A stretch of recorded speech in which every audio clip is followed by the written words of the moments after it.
Welcome to Learning Tube channel. आज हम लोग नंबर सिस्टम को आगे कंटिन्यू करने वाले हैं और इसमें हम लोग कुछ मिसलेनियस क्वेश्चन के बारे में देखेंगे जो हर एक एग्ज़ाम के लिए इम्पोर्टेंट रहने वाली हैं। तो इसमें पहला क्वेश्चन जो है, भाग के एक प्रश्न में भाजक भागफल का 2 गुना है और शेषफल का 4 गुना है। यदि शेषफल 5 हो तो इनमें से कौन सी संख्या भाज्य होगी। तो सबसे पहले हम आते हैं, यानी जिस संख्या में हम लोग भाग देते हैं वो क्या होता है, भाज्य। जिस संख्या में हम लोग भाग देते हैं वो क्या होता है, भाज्य। जिस संख्या से भाग देते हैं वो क्या होता है, भाजक। ठीक है। और जितना बार में लगता है वो क्या होता है, भागफल। और जो बाकी बच जाता है वो क्या होता है, शेष होता है। और इसमें एक चीज़ और जानते हैं, जो भाज्य बराबर होता है, भाज्य बराबर वो होता है भाजक गुने भागफल प्लस भाजक गुने भागफल प्लस शेष। भाज्य बराबर भाजक गुने भागफल प्लस शेष होता है। यानी ये जो भाज्य होता है वो भाजक गुने भागफल और प्लस शेष, यानी ये दोनों गुना होकर शेष को ऐड कर लिया जाता है। तो इस सवाल को अगर बनाना होगा तो सबसे पहले हम लोग क्या करेंगे, इस तरह से एक डायग्राम बना लेंगे और इस सवाल को लास्ट से देखेंगे। यानी जो चीज़ दिया रहेगा उससे हम लास्ट से देखेंगे। यानी शेषफल 5 दिया गया है तो हम शेषफल की जगह पे 5 लिख देंगे।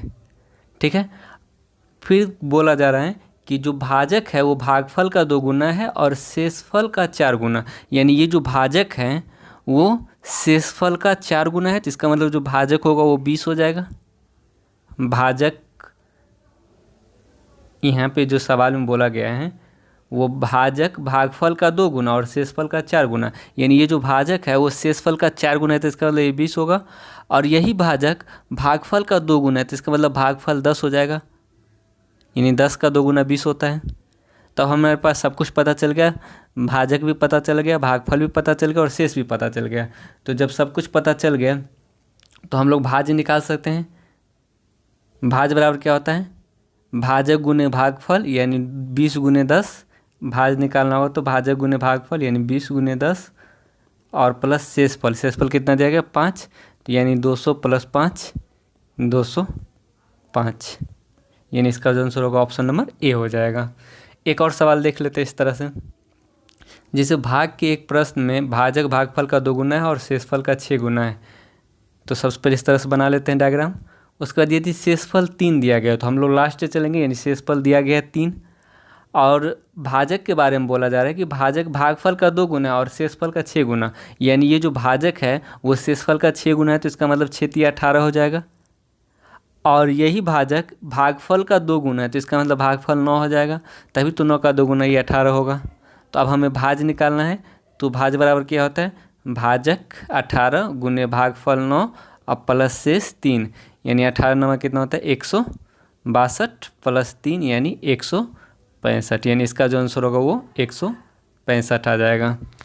तो बाकी 2 सवाल खुद से प्रैक्टिस कर लेना है। अब नेक्स्ट सवाल की तरफ चलते हैं।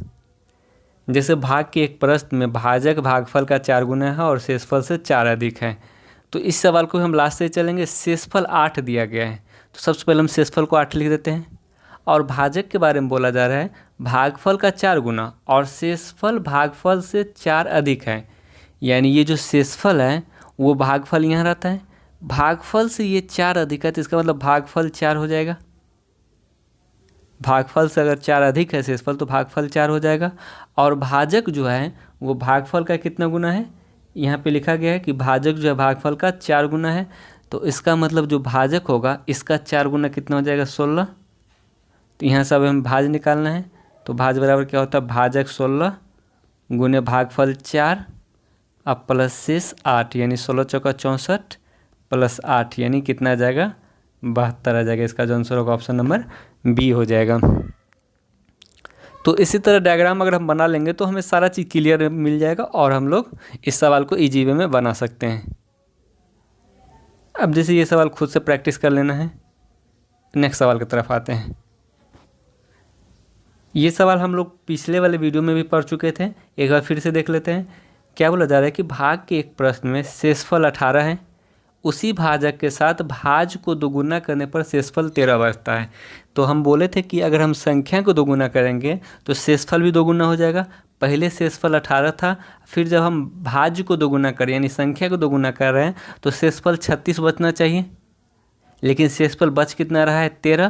तो इसका मतलब हम लोग 23 से भाग दिए होंगे, 23 से भाग देंगे तभी तो 36 में तो शेषफल 13 आएगा।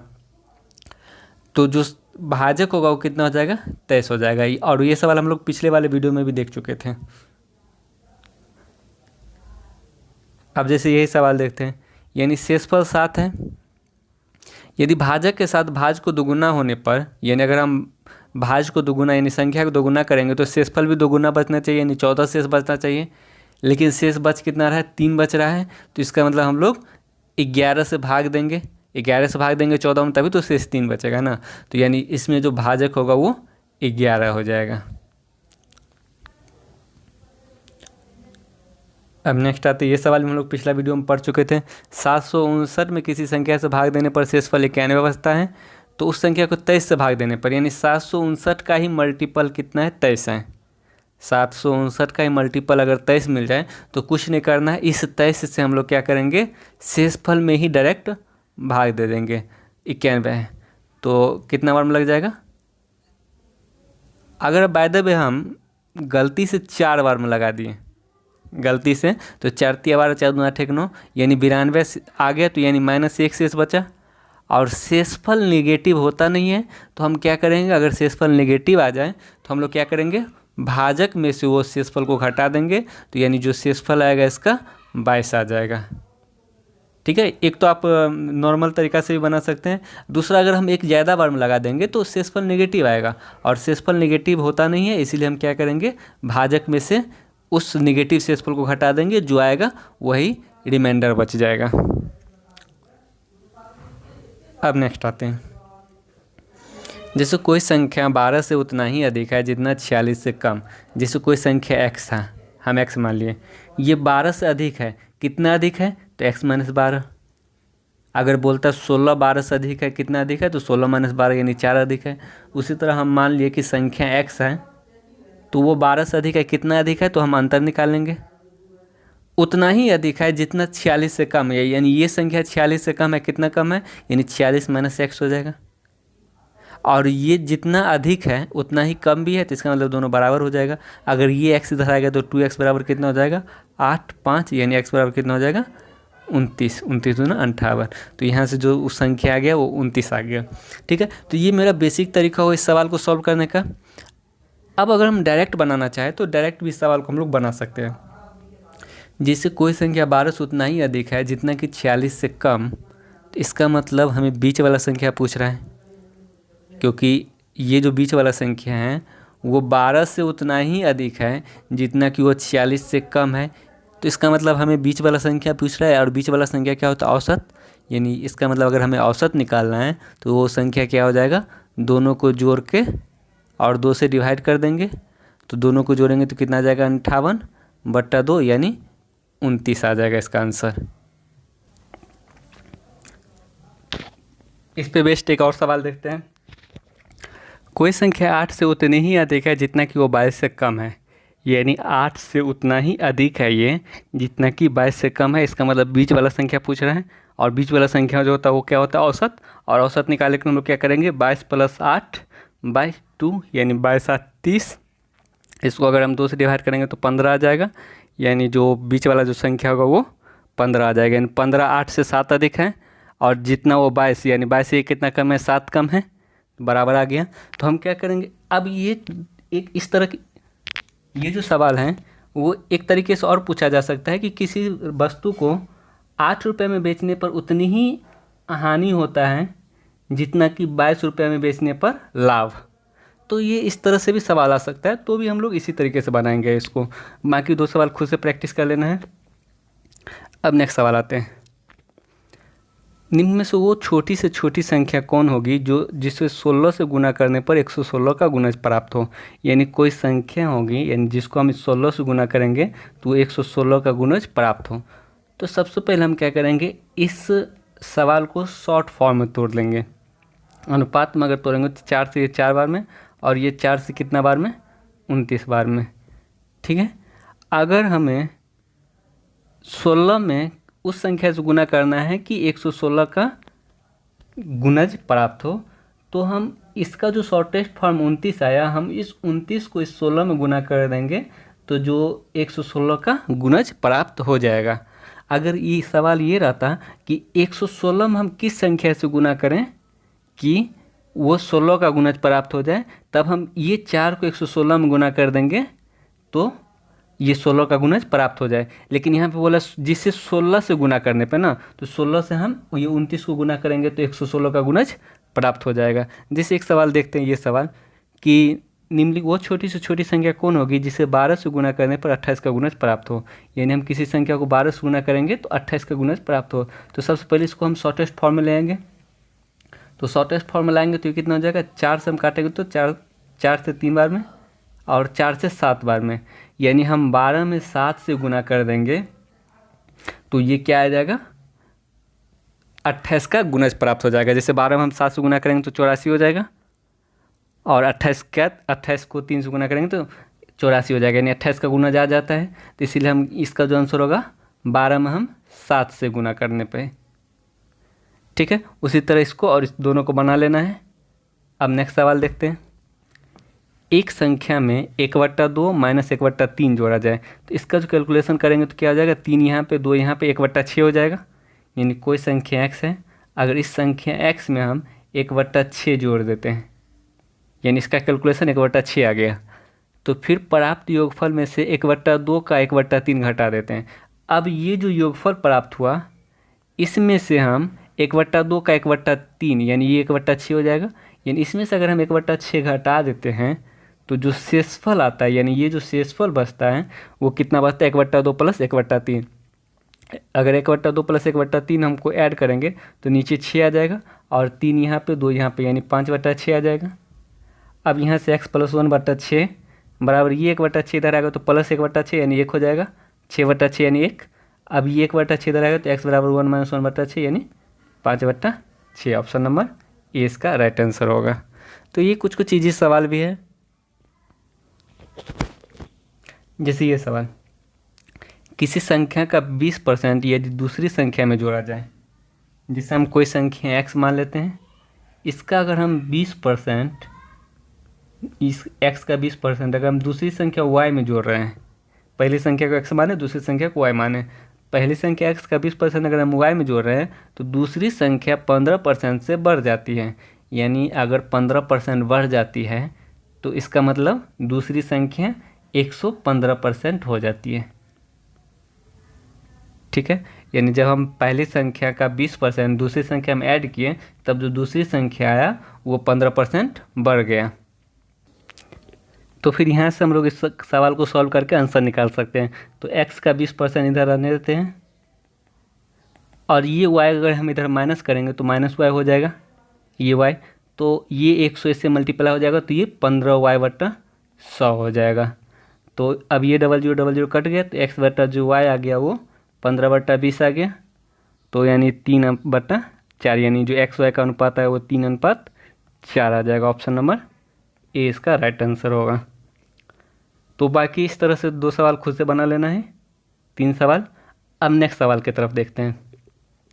जैसे यदि किसी संख्या के 30% दूसरी संख्या से घटाया जाए, यानी अगर कोई संख्या x है, इसका अगर हम 30% जो है दूसरी संख्या, यानी दूसरी संख्या क्या मान लेते हैं, y से अगर हम किसी संख्या के 30% घटाते हैं तब दूसरी संख्या घटकर, यानी y जो है घटकर कितना हो जाता है, 2/5 हो जाता है। यानी y घट के तब 2/5 हो जाता है। तो हम क्या करते हैं, इस y को इधर ले आएंगे और ये x को इधर ले जाएंगे, तो ये x उधर जाएगा तो प्लस में 30x/100, और ये y इधर आएगा तो माइनस में 2y/5, यानी y माइनस y का 2/5। तो यहाँ से 30/100 यानी 30x/100 बराबर क्या हो जाएगा, 3y/5, यानी 1 0 से 1 0 कट गया, और 3 से 3 कट गया, और 5 से 2 बार में कट गया। तो जो x/y आया वो क्या आएगा, 2/1, यानी 2:1, यानी इसका जो आंसर होगा ऑप्शन नंबर बी हो जाएगा। अब नेक्स्ट सवाल देखते हैं। ये 3 सवाल खुद से प्रैक्टिस कर लेना है, ज़्यादा क्वेश्चन इसमें कुछ खास नहीं है, ये सब खुद से प्रैक्टिस कर लेना है। अब नेक्स्ट आते हैं, जैसे यदि किसी संख्या में 7 जोड़ा जाए, यानी कोई संख्या x मान लेते हैं, अगर हम इसमें 7 जोड़ते हैं, कोई संख्या x अगर हम इसमें 7 जोड़ते हैं तो वो संख्या स्वयं का 4/3 हो जाता है। यानी ये जो संख्या अब स्वयं x का 4/3 हो गया। कोई संख्या में अगर हम 7 जोड़, कोई संख्या x माने थे, अगर हम इसमें 7 जोड़ते हैं तो ये जो संख्या मतलब स्वयं का 4/3 हो गया। तो यानी अगर हम इस 4/3 को इधर लाएंगे और या तो x को हम उधर ले आते हैं तो 7 बराबर क्या हो जाएगा 4x/3 माइनस एक्स। तो यानी 7 बराबर कितना हो जाएगा x/3, ये 3 इससे मल्टीप्लाई हो जाएगा, 4x में से 3 आ जाएगा तो x/3, तो x बराबर कितना आ गया 21। यानी इसका जो आंसर आया ऑप्शन नंबर डी 21 आ जाएगा। फिर उसी तरह से 331, 32, 33 बना लेना है। अब नेक्स्ट टाइप देखते हैं। 119 को 3 भागों में इस प्रकार बांटा जाता है कि पहले भाग का 1/4, दूसरे भाग का 2/3 और तीसरे भाग का 1/3 बराबर हों। हम क्या कर लेते हैं, पहला भाग को x मान लेते हैं, दूसरा भाग को y मान लेते हैं और तीसरा भाग को z मान लेते हैं। तो पहला भाग का 1/3 1/4 है, पहला भाग का 1/4, दूसरा भाग का 2/3 और तीसरा भाग का 1/3। ये तीनों क्या है, आपस में बराबर है। तो हम क्या करते हैं, सबके बराबर में हम 1 मान लेते हैं। तो अगर x का 1/4 1 के बराबर होगा तो x बराबर क्या हो जाएगा, यानी x का 1/4 अगर 1 के बराबर है तो x बराबर क्या आ जाएगा 4। अगर y का 2/3 1 के बराबर है, y का 2/3 अगर 1 के बराबर है तो y बराबर कितना हो जाएगा 3/2। फिर उसी तरह अगर z का 1/3 1 के बराबर है, z का 1/3 अगर 1 के बराबर है तो z बराबर क्या आ जाएगा 3। तो यहाँ से x y z का अनुपात आ जाएगा, x अनुपात y अनुपात z कितना आ जाएगा 4:3/2/3। तो हम क्या करते हैं, यहाँ पे एलसीएम ले लेते हैं 2। अगर 2 एलसीएम लेंगे तो ये 1 से 2 2 बार में लगेगा तो फिर 4 दूना 8 हो जाएगा। फिर ये 2 से 2 एक बार में लगेगा तो 3 एकम 3। फिर यहाँ पे 1 से 2 2 बार में लगेगा तो 3 दूना 6। अब इस 2 को हटा देंगे तो जो अनुपात आएगा वो 8:3:6 आ गया x y z का अनुपात। तो अनुपात में टोटल कितना यूनिट हो रहा है, 8 3 11 6 17, यानी अनुपात में टोटल 17 यूनिट हो रहा है। और ये 17 यूनिट किसके बराबर है, टोटल 119 रुपया है। यानी ये 17 यूनिट के बराबर 119 दिया गया है। तो 1 यूनिट कितना हो जाएगा, 17 से 7 बार में लग जाएगा, 119/17 यानी 7। जब 1 यूनिट 7 तो अधिकतम भाग पूछा है, तो अधिकतम भाग कितना यूनिट का है, 8 यूनिट का। तो 8 का यूनिट का वैल्यू 8×7 = 56, यानी इसका जो आंसर होगा ऑप्शन नंबर ए 56 हो जाएगा। बाकी ये 334 नंबर सवाल खुद से प्रैक्टिस कर लेना है। अब नेक्स्ट सवाल देखते हैं। 2 संख्या का योग 15 है, यानी 2 संख्या का योग 15 दिया गया है। उसमें से एक संख्या का 2 गुना दूसरी संख्या के 3 गुना से बराबर है। तो हम यहाँ से अनुपात निकाल सकते हैं दोनों संख्या का। यानी एक संख्या को x मानते हैं, इसका 2 गुना दूसरी संख्या y के 3 गुना के बराबर है। एक संख्या का 2 गुना दूसरी संख्या y के 3 गुना के बराबर है। तो x/y कितना आ गया यहाँ पे 3/2, यानी x और y का जो अनुपात आया वो कितना आ गया 3:2। टोटल कितना हो रहा है x y जोड़ के 5, यानी टोटल 5 यूनिट हो रहा है। और टोटल योग दिया गया 15 यूनिट, 15 यानी 5 यूनिट का वैल्यू 15, तो 1 का वैल्यू 3। तो क्या चीज़ पूछा है, छोटी संख्या। तो छोटी संख्या 3 और 2 में से कौन है 2, तो 2 का वैल्यू कितना हो जाएगा, 2 यूनिट का वैल्यू 3 दूना 6, यानी जो छोटी संख्या होगा वो 6 हो जाएगा। ऑप्शन नंबर 20 का राइट आंसर होगा। अब ये 3 सवाल खुद से प्रैक्टिस कर लेना है। अब नेक्स्ट टाइप आते हैं। किन्हीं 2 संख्या का योग उसके अंतर का 4 गुना है, यानी 2 संख्या x y मान लेते हैं, यानी जो 2 संख्या का योग है x + y, उसके अंतर कितना x - y का 4 गुना है। यानी ये जो योग है दोनों संख्या का वो अंतर का 4 गुना है। यानी x + y जो होगा वो किसके बराबर होगा, 4x - 4y के बराबर होगा। ये 4y को इधर लाएंगे तो 5y हो जाएगा और ये x इधर जाएगा तो 3x हो जाएगा। यानी अगर हम इस y को काट के यहाँ ले जाएंगे और ये 3 को काट के यहाँ ले आएंगे तो यानी x बट्टा जो y आएगा वो 5/3, यानी x y का जो अनुपात आ गया वो क्या आ गया 5:3। अब कैसे बोल, उनका अंतर 4 है तो अनुपात में अंतर कितना का हो रहा है, 2 यूनिट का हो रहा है। और ये 2 यूनिट किसके बराबर है, अंतर 4 के बराबर है। तो 1 यूनिट का वैल्यू 2 हो जाएगा, 4/2 2। तो बड़ी संख्या पूछा है, तो बड़ी संख्या क्या है मेरे पास 5, तो 5 यूनिट का वैल्यू 5 दूना 10, यानी इसका जो आंसर होगा ऑप्शन नंबर बी हो जाएगा।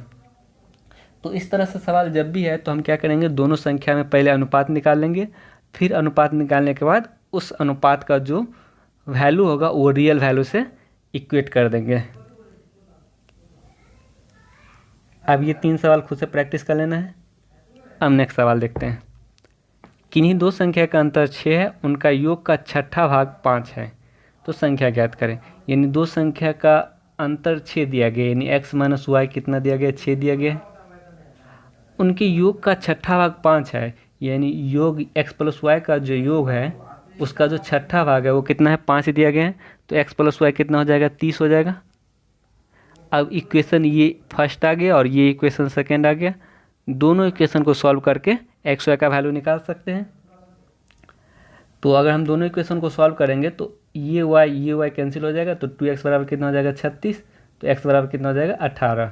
जब x 18 आ गया तो x का मान हम इस इक्वेशन में पुट कर देंगे, तो 18 माइनस वाई बराबर 6, तो y बराबर 12 आ गया। तो जो ऑप्शन नंबर 18 12 कौन सा ऑप्शन में दिया गया है, डी नंबर में, तो इसका जो आंसर होगा ऑप्शन नंबर डी हो जाएगा। या फिर इस सब सवाल को हम लोग ऑप्शन से भी बना सकते हैं। अगर ऑप्शन नहीं हो तो हम लोग इस तरह से प्रोसेस से बना लेंगे, अगर ऑप्शन दिया गया हो तो हम डायरेक्ट ऑप्शन से भी बना सकते हैं। नेक्स्ट आते हैं, दो संख्या का गुणनफल एक्स स्क्वायर बट्टा वाई हो, उनमें से एक संख्या वाई बट्टा एक्स हो तो दूसरी संख्या ज्ञात करें। एक चीज़ ध्यान देंगे, अगर दो संख्या का योग अगर 10 दिया जाए और एक संख्या उसमें से 4 हो तो दूसरी संख्या कितना होगा। अगर दो संख्या का योग 10 दिया गया हो और एक संख्या 4 हो तो दूसरी संख्या कितना होगा, 10 में से 4 घटा देंगे 6, दूसरी संख्या 6 हो जाएगा। तो जब दो संख्या का योग दिया रहता था और एक संख्या दिया रहता था तो दूसरी संख्या निकालने के लिए हम क्या करते थे, इस दोनों का अंतर निकाल लेते थे। उसी तरह से दो संख्या का गुणन अगर 12 दिया गया हो और एक संख्या उसमें से 3 दिया गया हो तो दूसरा संख्या निकालने के लिए क्या करेंगे, 12 में 3 से भागा दे देंगे तो कितना आ जाएगा, 4, यानी दूसरा संख्या 4 होगा।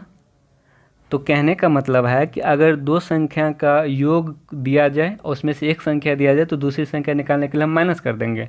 उसी तरह से दो संख्या का गुणनफल दिया जाए, उसमें से एक संख्या दिया जाए तो दूसरा संख्या निकालने के लिए हम लोग क्या करेंगे, भागा दे देंगे। तो दो संख्या को गुणनफल एक्स स्क्वायर बट्टा वाई है और एक संख्या वाई बट्टा एक्स है, तो दूसरी संख्या जो निकालेंगे वो क्या करेंगे, भागा दे देंगे इस दोनों को। जो दूसरी संख्या होगा वो कितना हो जाएगा, एक्स स्क्वायर बट्टा वाई भागा वाई बट्टा एक्स। तो अगर हम इस यहाँ पे लिखेंगे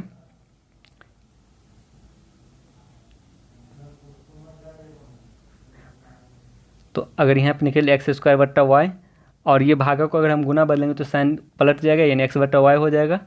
तो ये क्या हो जाएगा, एक्स क्यूब बट्टा वाई स्क्वायर, यानी जो दूसरा संख्या होगा वो एक्स क्यूब बट्टा वाई स्क्वायर हो जाएगा। तो हमेशा ध्यान देंगे कि अगर दो संख्या का योग दिया जाए और एक संख्या दिया जाए तो दूसरा संख्या निकालने के लिए क्या करेंगे, माइनस कर देंगे। योग दिया रहे दूसरा संख्या निकालना रहे तो माइनस कर देंगे, अगर गुणनफल दिया रहे और दूसरा संख्या निकालना रहे तो क्या करेंगे, भागा दे देंगे। अब नेक्स्ट सवाल देखते हैं। कुछ चीज़ें होते हैं जो हमें बेसिक से ही चलने में फ़ायदा होता है, इसीलिए हम क्या करेंगे, उस चीज़ को बेसिक से ही सॉल्व करेंगे, उसमें भी ज़्यादा टाइम नहीं लगेगा। बेसिक से भी अगर हम सॉल्व करते हैं तो उसमें भी ज़्यादा टाइम नहीं लगेगा। जैसे यही सवाल देखते हैं, दो संख्या का जो वर्गों का योगफल दिया गया वो 90 दिया गया। कोई संख्या एक्स, एक संख्या एक्स मान लेते, एक संख्या वाई, इसका जो वर्गों का योगफल दिया गया वो कितना दिया गया है, 90 दिया गया है। और उसके अंतर का वर्ग मतलब पहले अंतर कर लेंगे फिर इसका वर्ग करेंगे। वर्गों का अंतर आता तब x square minus y square, लेकिन अंतर का वर्ग यानी पहले अंतर कर लेंगे फिर इसका वर्ग करेंगे। जो अंतर का वर्ग दिया गया कितना दिया गया, 36 दिया गया है, ठीक है। तो उसका गुणनखंड निकालेंगे तो हमें इसको a माइनस बी का होल स्क्वायर से बनाना पड़ेगा। a माइनस बी का यानी x माइनस वाई का होल स्क्वायर क्या होता है, x square plus y square minus 2xy। ये किसके बराबर दिया गया है, 36 के बराबर दिया गया है। तो x square plus y square यानी इसका जो वैल्यू दिया गया वो कितना दिया गया है, 90 दिया गया है। यानी x square plus y square का जो वैल्यू है वो 90 दिया गया है, माइनस 2xy बराबर 36।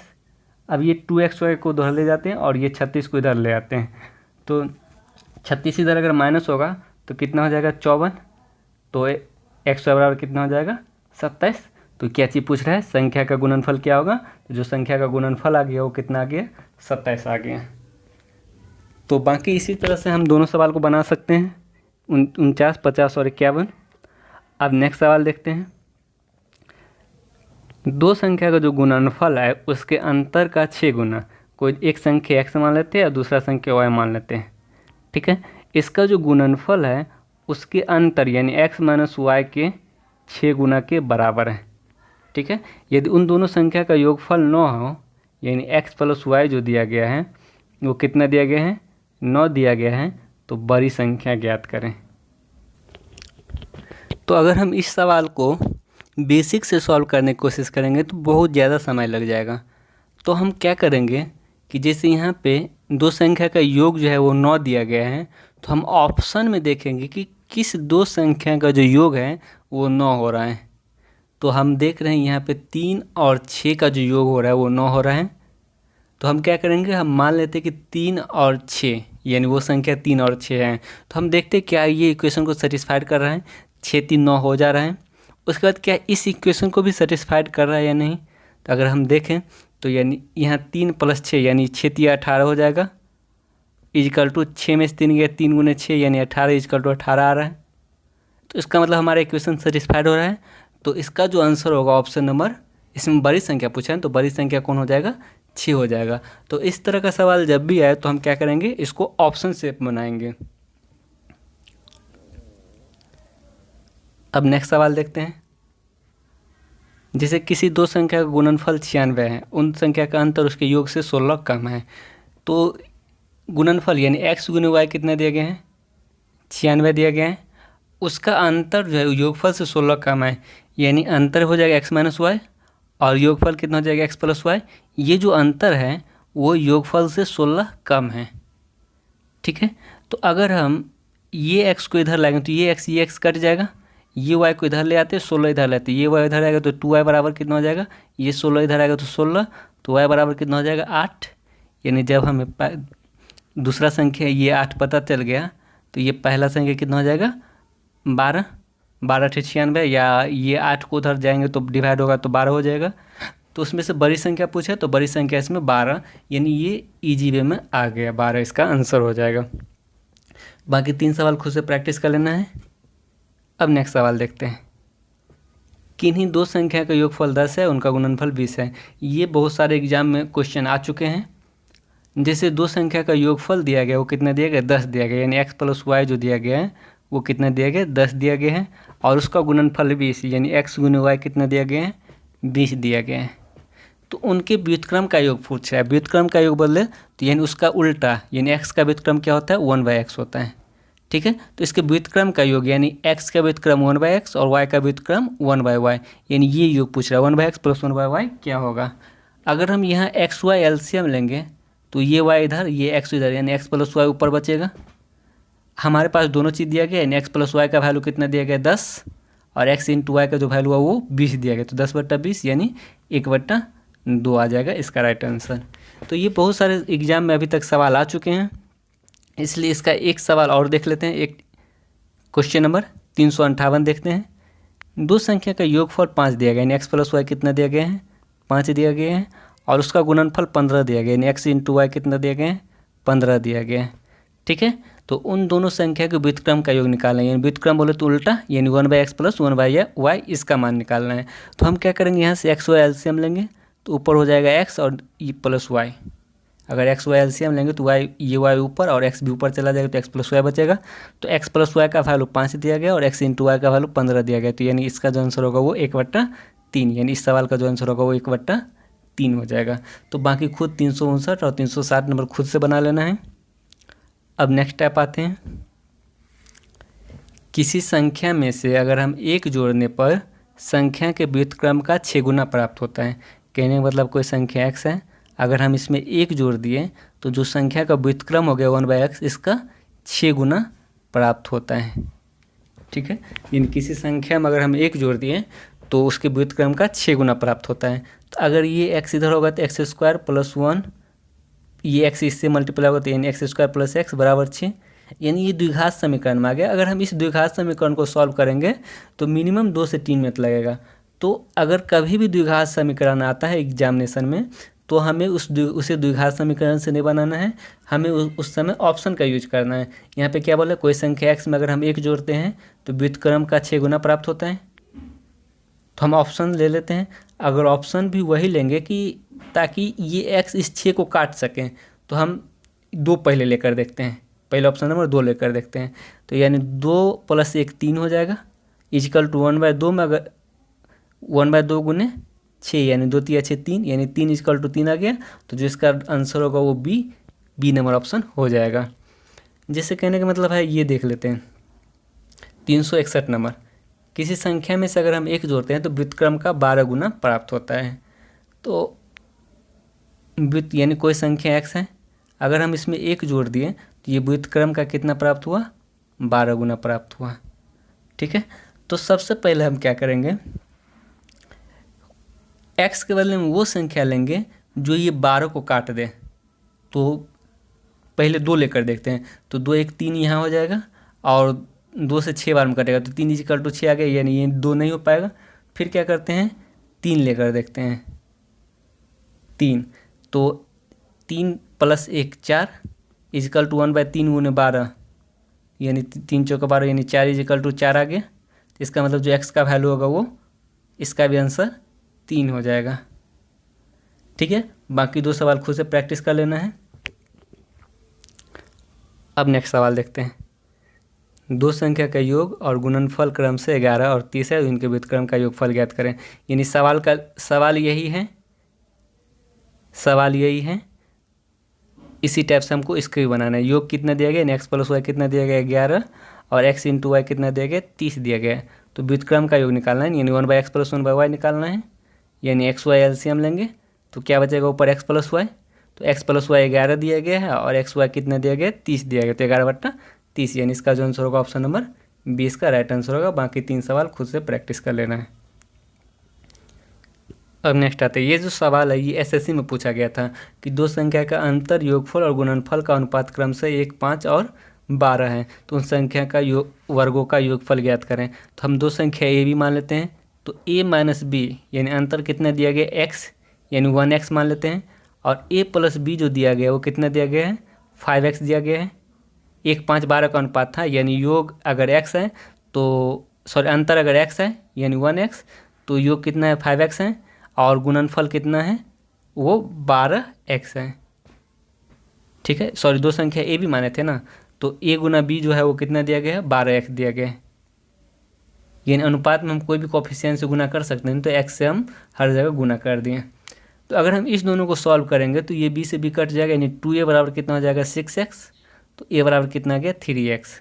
अगर a बराबर 3x हम इसमें रखेंगे तो b बराबर क्या हो जाएगा 2x, 3x में से 2x जाएगा तो 1x, या 3x + 2x 5x होगा, यानी b बराबर 2x।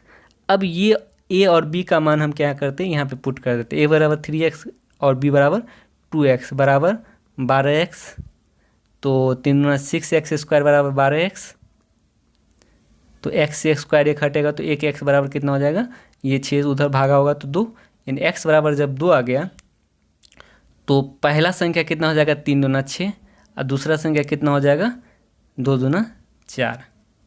जब x बराबर 2 हो गया तो पहला संख्या कितना हो जाएगा 6, ये 3 दूना 6 और दूसरा संख्या 2 दूना 4।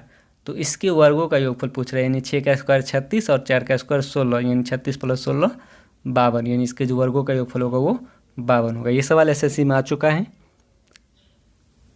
अब जैसे ये सवाल सेम उसी तरह से, अंतर योगफल और गुणनफल का जो अनुपात है वो 3x 11x और 28x मान लेते हैं, यानी 2 संख्या ए भी मान लेते हैं, यानी a + b का जो अंतर है, a और b का जो अंतर है a - b वो कितना दिया गया 3x दिया गया है, और योगफल जो दिया गया a + b वो कितना दिया गया 11x दिया गया है, और जो गुणनफल है a × b वो कितना दिया गया 28x दिया गया है। ठीक है, तो इस दोनों समीकरण को सॉल्व करके पहले a b का मान निकाल लेते हैं, तो यानी 2a बराबर 14x, तो a बराबर कितना हो जाएगा 7x। जब a बराबर 7x तो b बराबर कितना हो जाएगा 4x, 7 4 11, तो ये बराबर 4x हो जाएगा। अब हम क्या करेंगे, ए बी का मान इसमें पुट कर देंगे। तो अगर ए बी का मान पुट करेंगे तो ए 7x और गुने बी 4x बराबर 28x। तो ये x से x कैंसिल और 7 चौका 28 कैंसिल, तो x बराबर कितना आ गया 1। जब x बराबर 1 तो यानी पहला संख्या 7 और दूसरा संख्या 4। जब पहला दूसरा संख्या पता चल गया तो क्या चीज़ पूछ रहे हैं, उन संख्या के वर्गों का योग, यानी 7 का स्क्वायर 49 और प्लस 4 का स्क्वायर 16, तो कितना हो जाएगा 65 हो जाएगा। यानी इसका जो आंसर होगा option number D right answer होगा। बाकी इसमें से 4-5 सवाल है, खुद से प्रैक्टिस कर लेना है। अब नेक्स्ट सवाल देखते हैं। 2 अंकों की एक संख्या और उनके अंकों का जो योग है उनके बीच का अनुपात 3:1 है।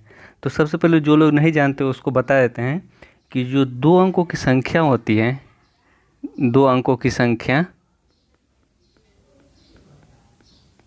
उसको हम लोग 10x + y के फॉर्म में लिखते हैं। जैसे अगर कोई संख्या है 2 अंकों की x y है, जिससे दाहिने स्थान पर x है और इकाई स्थान पर y है, तो इसका जो फॉर्म होगा वो 10x + y का फॉर्म होगा। जैसे 24 है तो इस 24 को हम क्या लिख सकते हैं, 10x + y करेंगे तो 10 और दाहिने के स्थान पे 2 है तो 10 × 2 अब +4, यानी 20 और +4 24 आ गया। तो यानी 2 अंकों की जो संख्या होती है उसको हम किस फॉर्म में लिखते हैं, 10x + y के फॉर्म में लिखते हैं, जहाँ पे x दाहिने अंक वाला संख्या होता है और y इकाई अंक वाला संख्या होता है। अगर 3 अंकों की कोई संख्या होगी, 3 अंकों की संख्या, तो हम उसको लिखेंगे 100x। अगर सैकड़ा के स्थान पे जो संख्या होगा उसको 100 से गुना करेंगे, दाहिने के स्थान पे जो संख्या होगा उसको 10 से गुना करेंगे और इकाई के स्थान पे जो संख्या होगा उसको 1 से गुना करेंगे। तो 1 से आप गुना कीजिए चाहे नहीं कीजिए, बात बराबर ही होता है।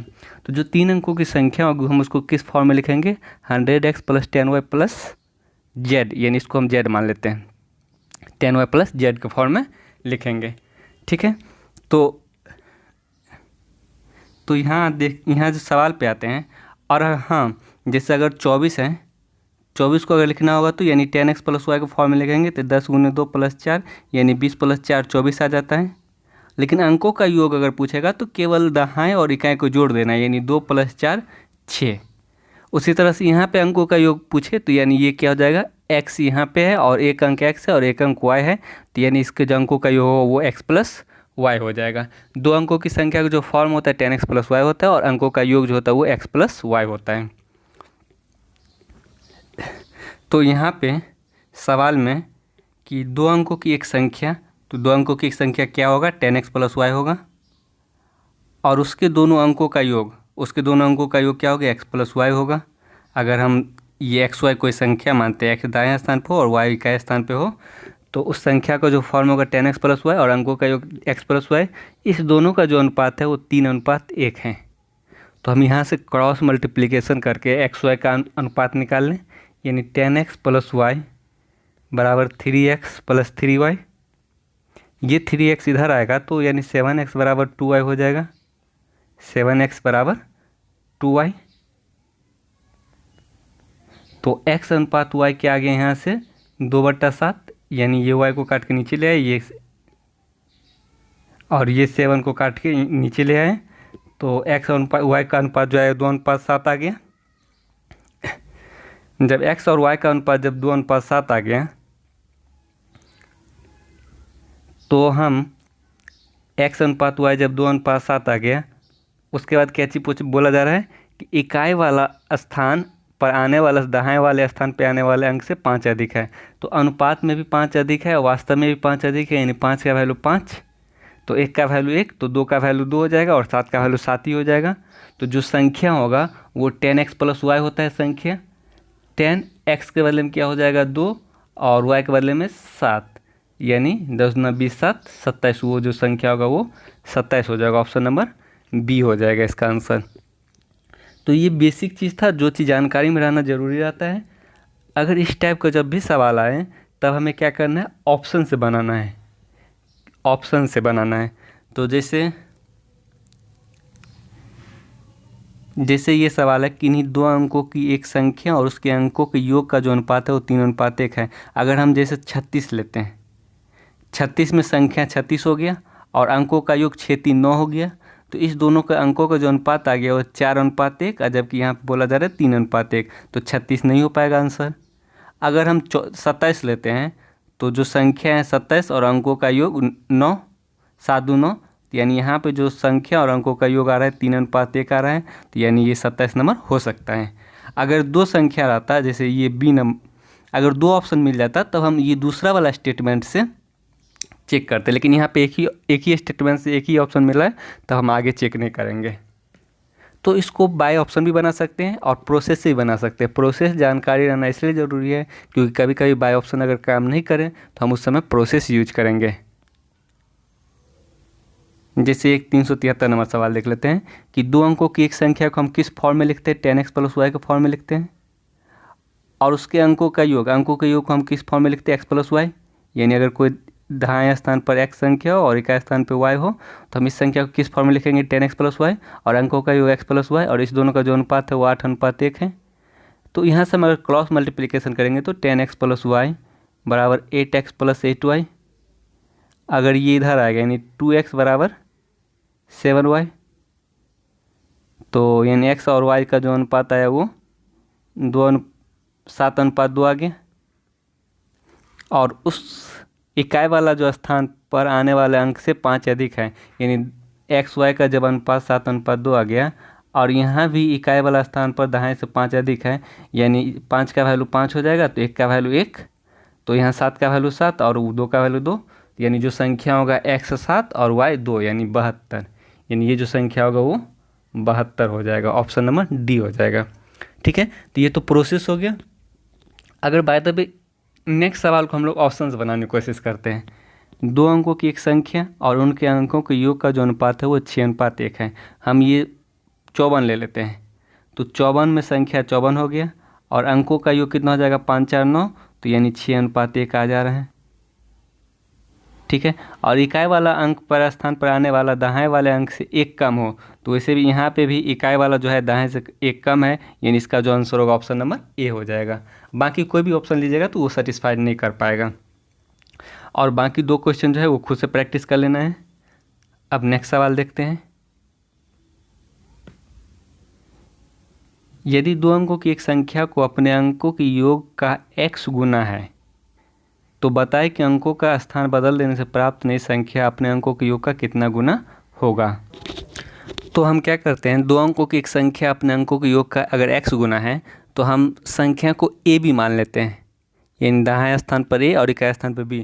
a भी इसलिए माने क्योंकि x गुना है, अगर हम xy मानेंगे तो फिर दो जगह x आ जाएगा, तो फिर कन्फ्यूजन हो जाएगा, तो इसीलिए हम उस संख्या को a भी मान लिए। तो हम इस संख्या को किस फॉर्म में लिख सकते हैं, 10a + b के फॉर्म में। ये जो संख्या है अपने योग का x गुना है, यानी इसका योग क्या हो जाएगा, a + b, यानी a + b का कितना गुना है, x गुना है। अब क्या होता है कि जब हम संख्या को स्थान को बदल देते हैं, यानी अब पहले जहाँ a था वहाँ b आ गया और जहाँ b था वहाँ a आ गया, तो हम इस संख्या को किस फॉर्म में लिख सकते हैं, 10b + a, यानी दाएं वाला जो संख्या रहता है उसको 10 से गुना करना पड़ता है और इकाई वाला संख्या को 1 से गुना करना पड़ता है। तो इस संख्या को अब 10b + a। अब ये जो संख्या है अपने अंकों का योग b + a का कितना गुना है, तो हम मान लेते हैं कि y गुना है। तो इसका मतलब हमें अब y का वैल्यू निकालना है। तो अब क्या करते हैं हम लोग कि इस दोनों समीकरण को जोड़ देते हैं।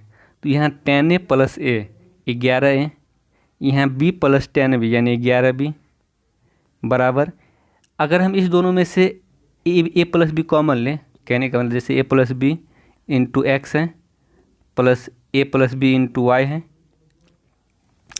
यहाँ पे आ गया था 11, इसमें से कॉमन लेंगे तो a + b बच जाएगा। और इसमें से अगर हम लोग a + b दोनों जगह से कॉमन ले तो यहाँ क्या बचेगा, x, और यहाँ क्या बचेगा, y, यानी x + y बचेगा।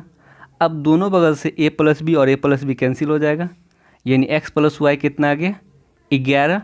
हमें y का वैल्यू निकालना है क्योंकि हम माने थे कि ये y गुना है, तो y का वैल्यू निकालना है, तो y बराबर क्या हो जाएगा, 11 - x, यानी इसका जो आंसर होगा वो ऑप्शन नंबर ए 11 - x हो जाएगा। अब एक और सवाल देखते हैं इसी टाइप से कि दो अंकों की एक संख्या उसके अंकों के स्थान को अदल बदल देने से बनी संख्या से 27 का अंतर है। यानी कोई संख्या है 2 अंकों की एक्स वाई, अगर ये एक्स वाई है संख्या तो इसका मतलब इस संख्या को हम 10x + y के फॉर्म में लिख सकते हैं। जब हम इसके अंकों को पलट देंगे यानी y(x) जब हो जाएगा, अंक जहाँ दाएं पर x था तो वहाँ इकाई पे x कर दिया, जहाँ इकाई पे y था तो दाएं पे y कर दिया। जब हम संख्या के अंकों को बदल देंगे तब हम इसको किस फॉर्म में लिख सकते हैं? 10y + x के फॉर्म में लिख सकते हैं, क्योंकि अब दाएं पर y है तो y को 10 से गुना करेंगे। अब इस दोनों का जो अंतर है वो कितना दिया गया है? 27। 2 अंकों की संख्या और उसके अंकों को पलटने से बनी संख्या, यानी ये जो दोनों संख्या हैं उसमें 27 का अंतर होता है। तो अब हम यहाँ से क्या करेंगे? 10x + y, अब ये माइनस दोनों के साथ लगेगा यानी -10y और -x = 27। अब ये x इधर आएगा तो 9x - 9y = 27। अगर हम 9 कॉमन लेंगे तो x - y = 27 आ जाएगा। तो x - y कितना आ गया? 9 × 27 यानी 3। यानी क्या चीज़ पूछ रहा है? दोनों के अंकों का अंतर x - y कितना गया? 3। यानी इसका जो आंसर होगा वो ऑप्शन नंबर बी हो जाएगा। 3 इस दोनों का अंतर आ जाएगा। ठीक है, फिर उसी तरह से 377 और 378 भी बना लेना है। एक 377 बना देते हैं, उसके बाद 378 खुद से बना लेना है। किसी 2 अंकों की एक संख्या और उनके अंकों को स्थान अदल बदल देने से बनी संख्या में 36 का अंतर है। यानी 2 अंकों की संख्या हम एक्स वाई मानते हैं तो यानी उसको हम 10x + y के फॉर्म में लिख सकते हैं। जब हम अंकों को बदल देंगे तब वो संख्या 10y + x हो जाएगा, और इस दोनों का जो अंतर होगा वो कितना का हो जाएगा? 36 का। तो यहाँ से 10x + y - 10y - x = 36। तो ये x इधर आएगा, 9x - 9y = 36। अगर हम इसमें से 9 कॉमन लेंगे तो x - y बराबर कितना आ जाएगा? 36। और 9 से 1 4 बार में काट देंगे तो x - y कितना आ गया? 4। यानी दोनों संख्या के बीच का जो अंतर होगा वो 4 हो जाएगा, यानी इसका जो आंसर होगा वो 4 हो जाएगा। बाकी 378 नंबर खुद से प्रैक्टिस कर लेना है। अब आते हैं नेक्स्ट सवाल पे। किन्हीं 2 अंकों की एक संख्या और उसके अंकों को स्थान अदल बदल देने से बनी संख्या का योगफल एक वर्ग है, तो इस प्रकार 2 अंकों वाली कुल कितनी संख्या हैं? जैसे कहने का मतलब है कोई संख्या है एक्स वाई, किन्हीं 2 अंकों की एक संख्या एक्स वाई ले लिए। अब हम इस संख्या को किस फॉर्म में लिखते हैं? 10x + y के फॉर्म में लिख सकते हैं। जब हम इसके अंकों को स्थान अदल बदल देंगे, यानी जब ये x जहाँ पे था y आ गया, y जहाँ पे था x आ गया, तब हम इस संख्या को किस फॉर्म में लिख सकते हैं? 10y + x के फॉर्म में लिख सकते हैं।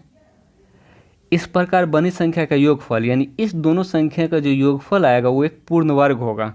तो सबसे पहले अगर हम जोड़ने पे क्या आता है, यानी ये 10x + x 11x + 11y। तो अगर हम 11 कॉमन लेंगे, अगर हम इस दोनों में से 11 कॉमन लेंगे तो क्या बचेगा? x + y। अब पूर्ण वर्ग अगर हमें बनाना है पूर्ण वर्ग, तो इसका मतलब x + y भी 11 होगा, तभी तो 11 × 11, 11 × 11 यानी 121 हो जाएगा और ये एक पूर्ण वर्ग बनेगा। तो यानी x + y भी 11 होना चाहिए। अब x + y अगर 11 होगा तो इसका कितना मान पॉसिबल होगा, यही हमें निकालना है। तो पहला मान आपका 1 और 10 ले सकते हैं, नहीं ले सकते हैं, क्योंकि y है वो सिंगल डिजिट का होना चाहिए और x भी सिंगल डिजिट का होना चाहिए, और ये डबल डिजिट का हो गया। तो 1 और 10 हम नहीं रख सकते हैं, ये सब सिंगल डिजिट होगा, सब सिंगल डिजिट। तो 1 और 10 हम लोग नहीं रख सकते हैं। अगर x के बदले में 2 रखेंगे तो y 9 होगा, x के बदले में 3 रखेंगे तो y 8 हो जाएगा, और x के बदले में 4 रखेंगे तो y कितना हो जाएगा? 7 हो जाएगा, और x के बदले में अगर हम 5 रखेंगे तो y कितना हो जाएगा? 6 हो जाएगा। अब फिर यही सब रिपीट करेगा। अगर हम x के बदले में 6 रखेंगे तो y 5 हो जाएगा, और x के बदले में अगर 7 रखेंगे तो ये 4 हो जाएगा, और फिर अगर हम x के बदले में 8 रखेंगे तो ये 3 हो जाएगा, और x के बदले में अगर हम इधर 9 रखेंगे तो ये 2 हो जाएगा। फिर 10 और 1 नहीं रख सकते हैं क्योंकि ये सिंगल डिजिट का होना चाहिए, दोनों संख्या सिंगल डिजिट का होना चाहिए। तो कितना मान संभव है? 1 2 3 4 5 6 7 8, यानी इसका जो मान संभव है वो 8 मान संभव है।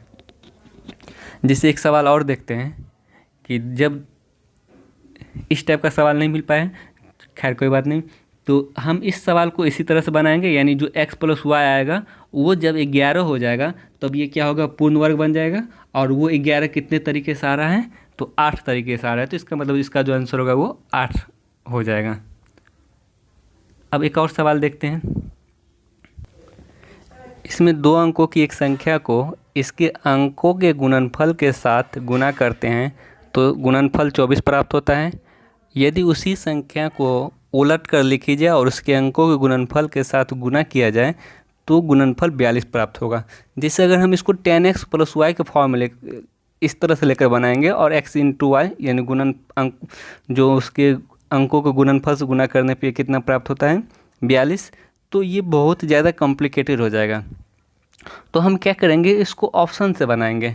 अगर हम पहला ऑप्शन 11 लेते हैं, 11 और जब 2 अंकों की एक संख्या इसके अंकों के गुणनफल के साथ, इसका अंक का गुणनफल कितना हो जाएगा 1 × 1 1। अगर हम इसको संख्या को अंकों गुणनफल के साथ गुना करते तो 11 प्राप्त होता है, जबकि यहाँ पे बोला 24 प्राप्त होना चाहिए। तो यानी ए नंबर ऑप्शन नहीं होगा। अगर हम 12 लेते हैं तो अंकों का गुणनफल कितना हो जाएगा 2। 2 अंकों की एक संख्या और उसके अंकों के गुणनफल के साथ गुना, तो इसके अंकों का गुणनफल 2 हो जाएगा। अगर हम गुना करते हैं तो 24 हो जाता है। जब हम संख्या को पलट देते हैं तो 21 हो जाएगा। अब हम इसके अंकों के गुणनफल के साथ यानी 2 × 1 2 से गुना करें तो 42 हो रहा है और यहाँ भी 42 हो रहा है, 42 प्राप्त हो रहा है। तो जो इसका आंसर होगा ऑप्शन नंबर बी हो जाएगा। तो इस सवाल को हम लोग क्या करेंगे, ऑप्शन बेस्ड ही बनाएंगे, ईजी वे में बन जाएगा ऑप्शन बेस्ड से।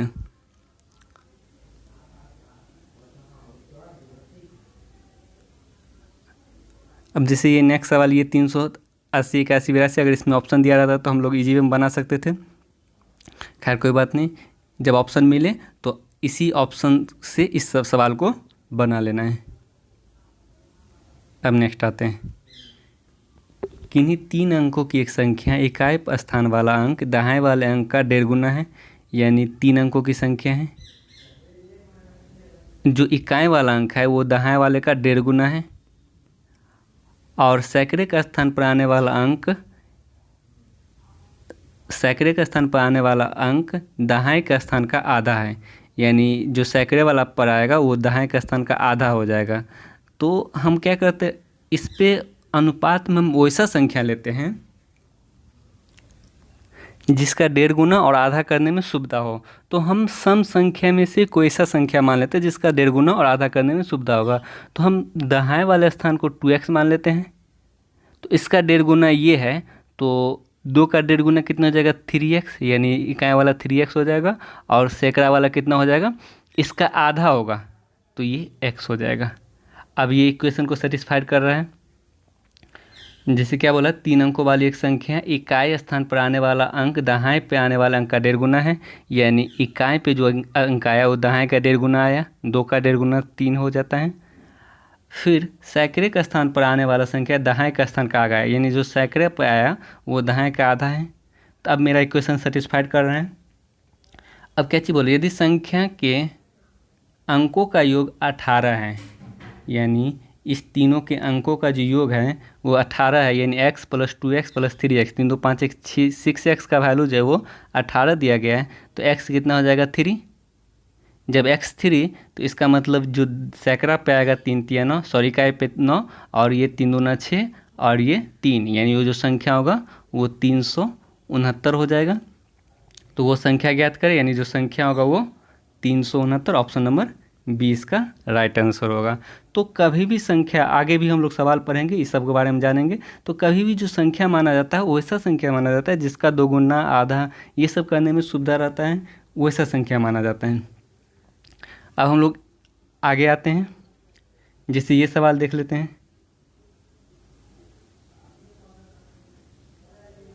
कि किन्हीं 3 अंकों वाली एक संख्या इकाई वाले स्थान पर दाएं वाले अंक का 2 गुना है और सैकड़े का स्थान पर दाएं वाले अंक का आधा है। तो यदि उस तीनों संख्या का योग 14 हो तो वो संख्या ज्ञात करें। तो अभी तो जिस तरीका से हम लोग यहाँ बनाए उससे भी बना सकते हैं, और दूसरा तरीका ये होगा कि आप ऑप्शन बेस्ड बनाएंगे।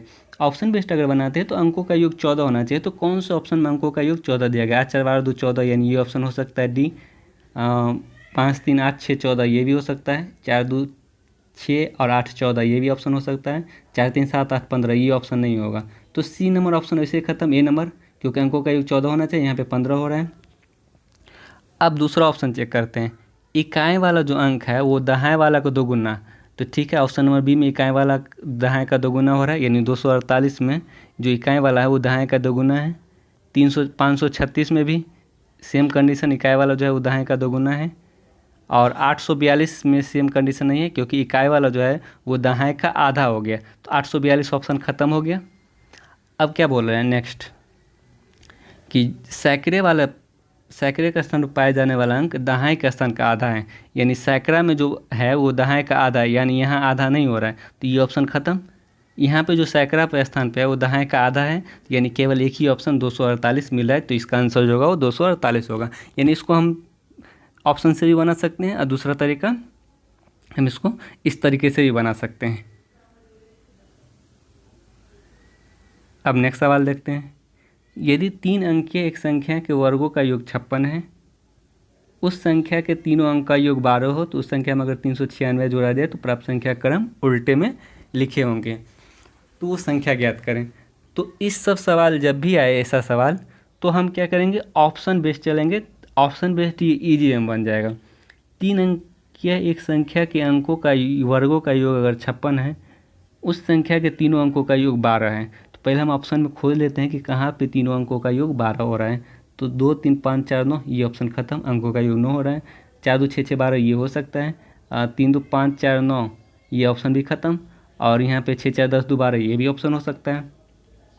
अब नेक्स्ट पता है, अगर उस संख्या में हम 396 जोड़ दें तो संख्या उल्टे क्रम में लिखे जाएंगे। अगर हम 246 में 396 जोड़ देते हैं तो कितना आता है, 6 6 12 9 4 13 1 14 और 3 2 5 1 6 642 आ जाता है। जब 246 में हम 396 जोड़ते हैं तो 642 आ जाता है। तो अंक संख्या का क्रम उलट गया, पहले 246 था अब 642 हो गया, यानी संख्या का जो क्रम था वो उलट गया। तो जो इसका आंसर होगा ऑप्शन नंबर बी हो जाएगा। ठीक है, और अगर इसके हम अगर फिर भी 2 ऑप्शन में ऐसा होता तो फिर हम ये वाला कंडीशन भी सेटिस्फाइड करते हैं कि वर्गों का जो योग है वो 56 है, तो यहाँ भी हम वर्गों का योग करेंगे तो 56 ही आएगा। तो इस सब टाइप के सवाल जब भी आए तभी ऑप्शन से बना लेना है, ईजी वे में बन जाएगा। तो आज का सेशन यही समाप्त करते हैं। जो लोग अभी तक चैनल को सब्सक्राइब नहीं किए, चैनल को जरूर सब्सक्राइब कर लीजिएगा। वीडियो अच्छा लगे तो वीडियो को जरूर लाइक कर दीजिएगा। Thank you, bye bye. आगे हम लोग फिर कंटिन्यू करने वाले हैं। अभी नंबर सिस्टम में अभी 160 टाइप हुआ है, लगभग 200 समथिंग टाइप्स हैं, वो सारा आगे भी कंटिन्यू करेंगे। तब तक के लिए थैंक यू, बाय बाय।